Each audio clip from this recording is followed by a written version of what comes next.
Çok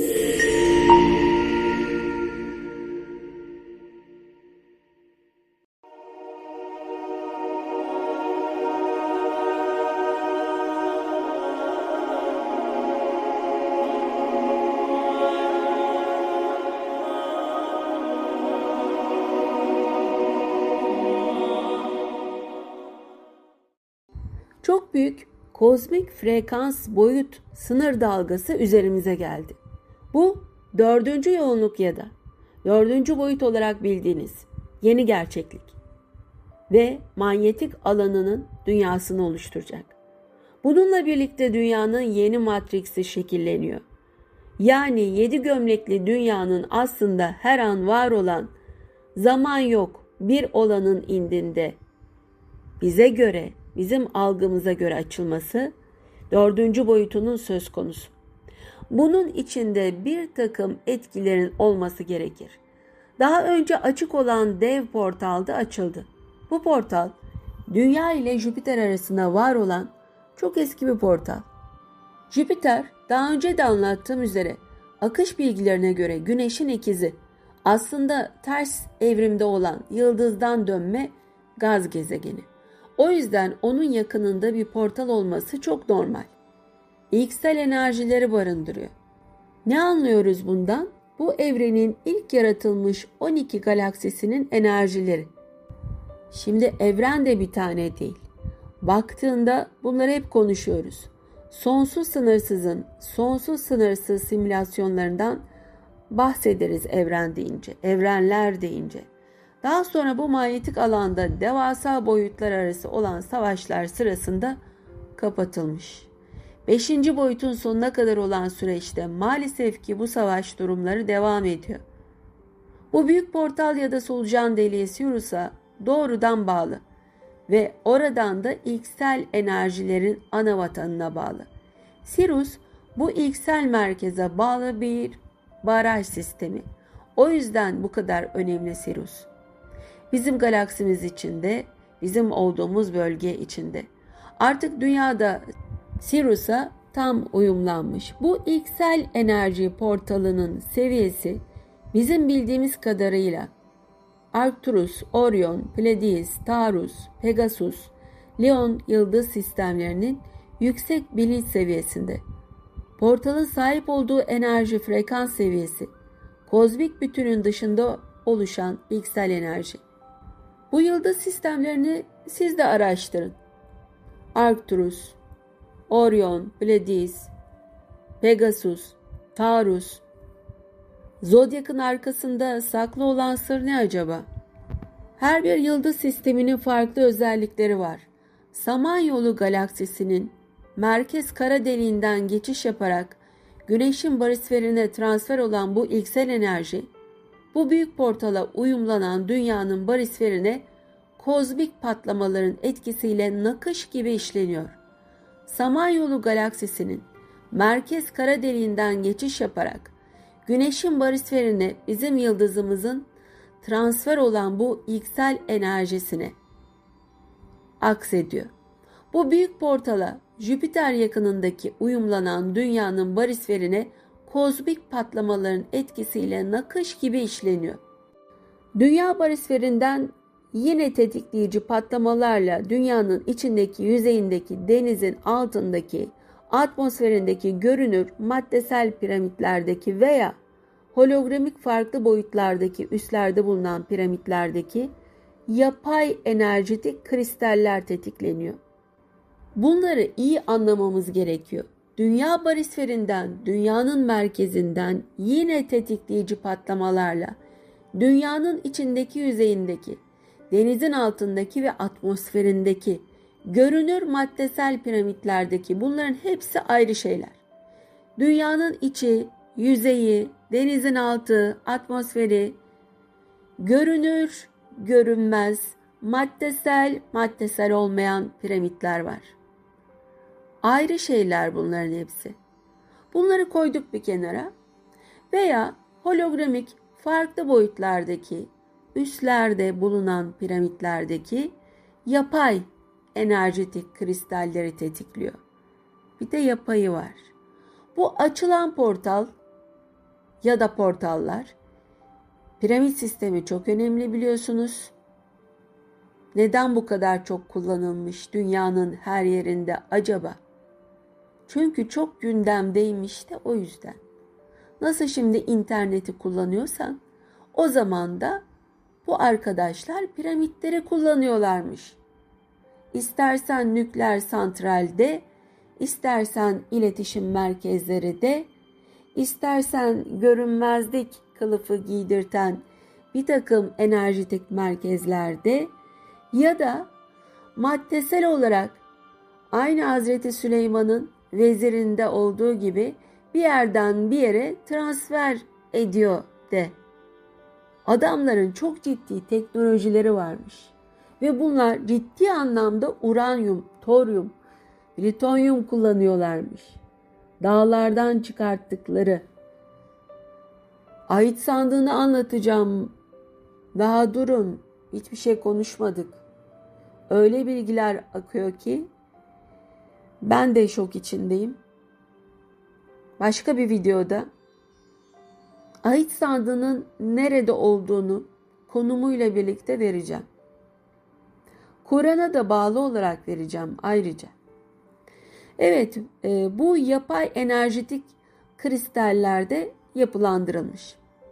Piramitlerde de dünyanın pek çok yerinde piramitler var. Neden acaba dedik. Dünyayı halka gibi sarıyor aslında. Halka bayağı bildiğin halka. Öyle yapılandırılmış. Demek ki bir sebebi varmış. Rastgele yapılmamış. Biz çok az piramit görüyoruz ama dağ diye gördüklerinizin bazıları da suyun altında da suni olarak yapılandırılmış piramitler var. Bunlardan biri de Kalleş Dağı ve çok önemli. Kalleş Dağı'nın tepesinde sürekli bulutlar oluyor. Yani bir elektrik, manyetik etkileşimi çok yoğun. Bunun gibi dağlar var. Önemli dağlar bunlar. Özellikle Orta Asya'da, Güney Amerika'da gibi. Atmosferde de bu piramitler var. Denizin altında da var. Dünyanın içinde de var. İlle sen görmek zorunda değilsin. 7 kat altta ya da metrelerce aşağıda acaba neler var? Bazılarında üstleri kapatılmış bilinçli olarak. Yüzeyinde de var. Biz çok yüzeysel insanlarız. Yüzey insanlarıyız ya. Acaba yerin altında da yaşayan farklı insan ırkları var mı? Cinler var ise onlar da vardır. Ayrıca piramit gibi gördüğün bu Mısır'daki gibi ve farklı yerde de gördüğün piramitler bunlar bilinenler. Bunları yapılmış olarak görüyorsun. Dediğim gibi gizlenmiş olanlar dağ gibi gördüklerinde de içeride piramitler var. Ve bunların hepsi kristal sistemi. Bunların içinde söz konusu. Ama sadece kristal değil bakın. Nükleer tesis haline gelen uranyum çok ciddi kullanılmış. Enerjitik kristaller. Bu son dönemde bunların hepsi tetikleniyor. Diğer gezegenlerin transistör olarak kendi enerjilerini belli bir programla göndermeleri de eklenince diğer gezegenlerin transistör olarak kendi enerjilerini belli bir programla göndermeleri de eklenince yani astroloji dediğiniz öyle bildiğiniz Kur'an'da göğünüzü biz döşedik dediği suni olarak programlanmış diğer gezegenleri transistör olarak kullanan program sürekli manipüle edince dünyanın yeni Matrix planı oluşturulmaya başlanmış oluyor.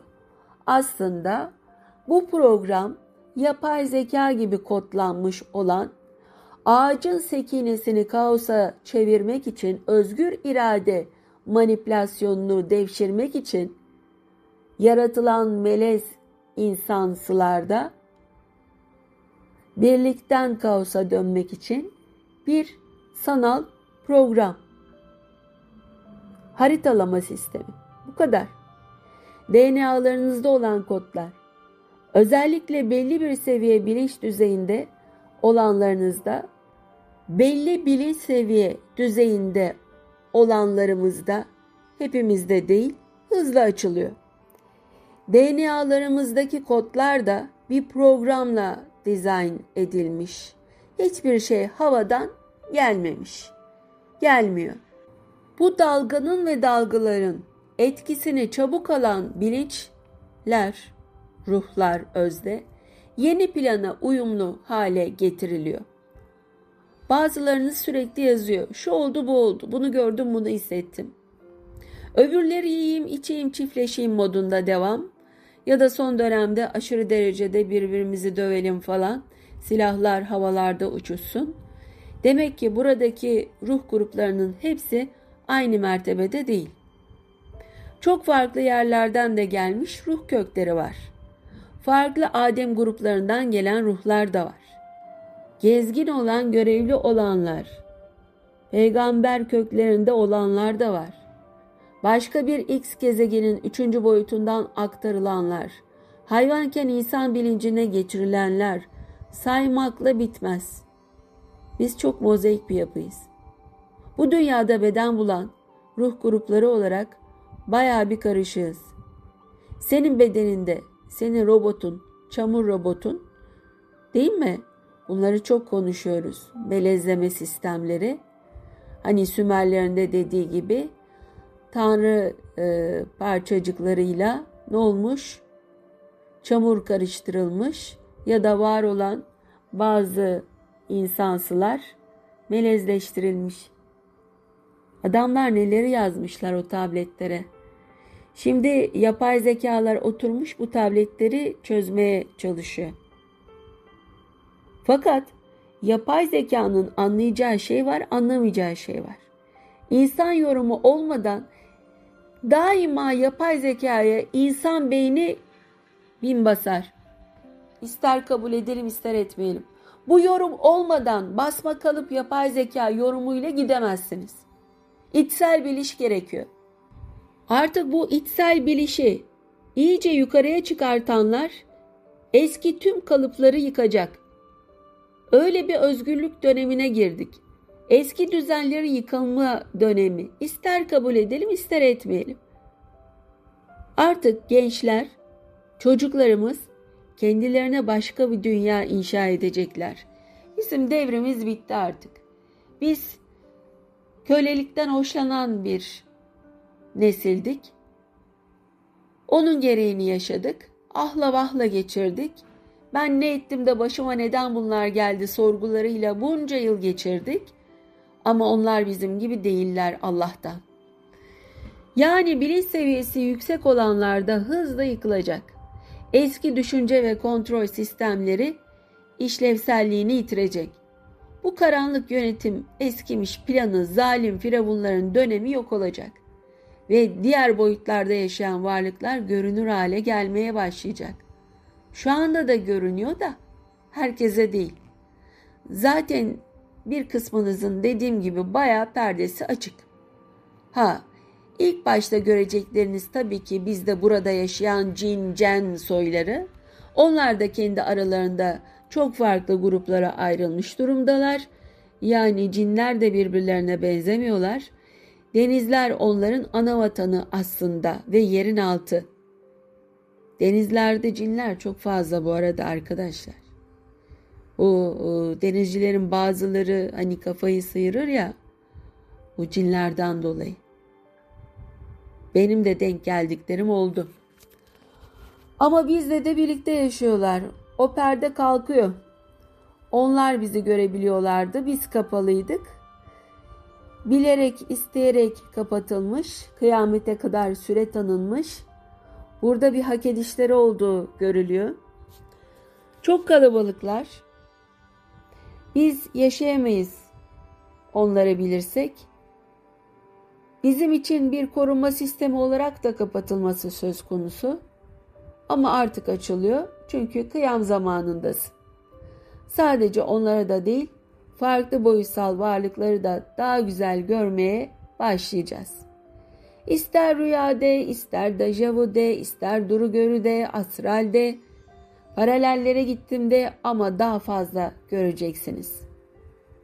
Alışın artık bu tür durumlara. Normal bunlar. Herkese normal gelecek bu durum. Hatta ilksel enerjiyi içinde barındıran bu dalga sayesinde ilksel varoluş bilgileri de bazılarımıza bayağı bir ayağın olacak. İlksel enerjiyi barındırdığı için bu dalga, dördüncü boyutu yapılandıran bu dalga, yani ilk yaratılışla ilgili bilgiler bazılarımıza daha fazla açılacak. Kanal olarak bizler bu bilgiyi aktaracağız diyelim hep beraber. İnşallah hepimizin bilmeye hakkı var. Çünkü bu dünyanın kaç enkarnasyon boyunca bayağı bir çilesini çektik. Uyumlandığınız plan dördüncü boyutun kalp yaşam biçimi olması. Dördüncü boyutun kalp yaşam biçimi pozitif aslında. Biz şu an negatifteyiz. Üçüncü boyutta. İblisin matriksi burası. Bu zavallı cin arkadaşlar da muazzam negatif planda yaşamışlar. Çok çok uzun zamanlar.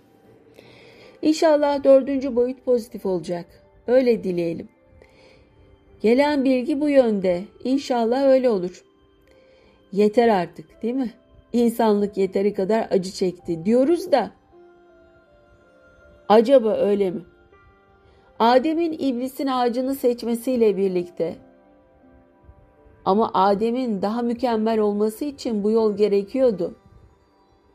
Bu ağaç da aslında kaosun ağacı ve özgür irade ağacı. Yani bir olan Allah o ağacın seçilmesine hükmetmişti. Her şey bir program gereğinceydi. Başka bir ses kaydında daha detaylı konuşuruz.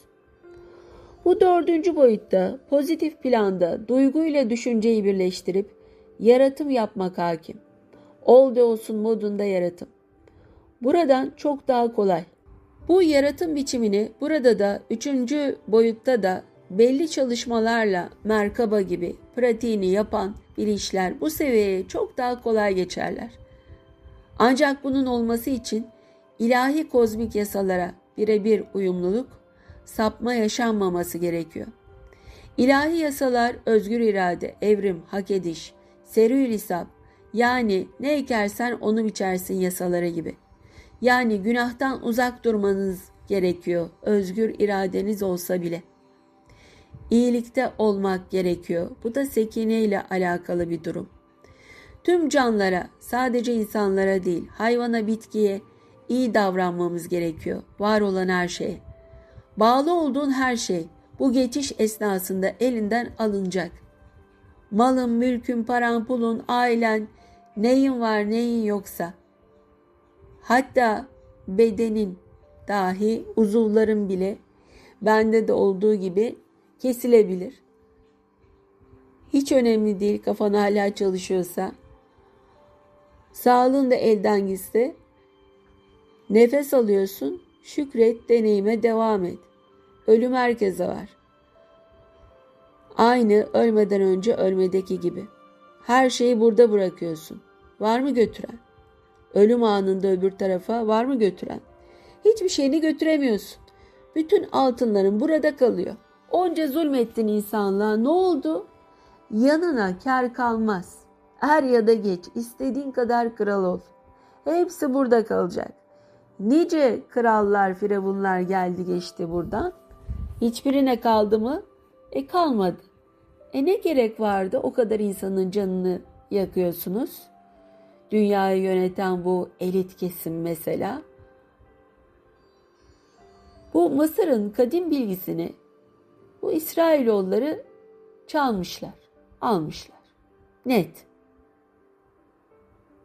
Sonra da alttan çok güzel kullanmışlar. Ama bunun da bir süresi var. Evet, o kadar hırs yaptıkları, ne diyor Kur'an? Orası bir oyun alanı, eğlence yeri, sanal matrix odası diyor. Film çeviriyorsunuz dünyada diyor Kur'an. Apaçık söylüyor defalarca da ayetlerde, biz anlamıyoruz. Hani diyorsun ya, anlayacak yerlerim ağrıyor. Çünkü hepsi bu plana ait. Burada bırakacakların hepsi bu plana ait. Sen ruh varlığısın. O kadar. Hiçbir şeyi götüremezsin. Bu bedeni de araç olarak kullandın. Robotun senin. Yapacağın gelen dalganın akışına kendini bırakmak ve kabulde razı olarak uyumlanmak. Sıfır noktası. Bunun için de seyri sülükte olmak gerek. Şahitlerden olmak gerek. Birlenmek gerek. Acıdan geçmeden varılmaz yolu olduğu için bu dünyada olan onca maddesellik, zevk-i sefadan ayrılmak gerek. Ve yaratılışa saygılı olmak gerek. Bu da inisinasyondan, iman ehli olmaktan geçiyor. Türlü türlü inisinasyona geçersin. İster İslam yoluna gidersin, ister diğer öğretilerden gidersin. İstersen ateist ol ama her şeye saygıda ol. İstenen şey budur. Aslında ateistler çok fazla Allah'a inanırlar. Belki ben imandayım diyenden çok daha fazla inanırlar. Ama farkına varmazlar. Sorgulayan bilinç daha iyi farkındalığa sahip olur ve daha kolay sıfır noktasına gider. Doğru yolu bulur. Ama hiç sorgulamadan, motomot ezberleyen, ne verilirse onu yapmaya çalışan bilinçler, bir süre sonra çok kolay verilen emirlerle sapabilirler.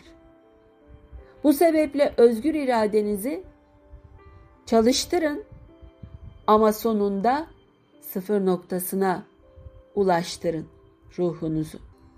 Ahir zamandayız. Kova çağındayız. Sonra bir de ikizlere girdi Uranüs. Aman Allah'ım, Plüton'la Uranüs el ele veriyor. Bir tanesi karanlığın çocuğu, bir tanesi deli fişek. Yetmiyor, Merkürle Satürn de halaya duruyor. Önümüzdeki günlerde çok farklı dünyanın her katmanıyla, hava katmanıyla, su katmanıyla ilgili olaylar olabilir. Bunlar bizim elimizde olmaz, insanın uhdesinde olmaz.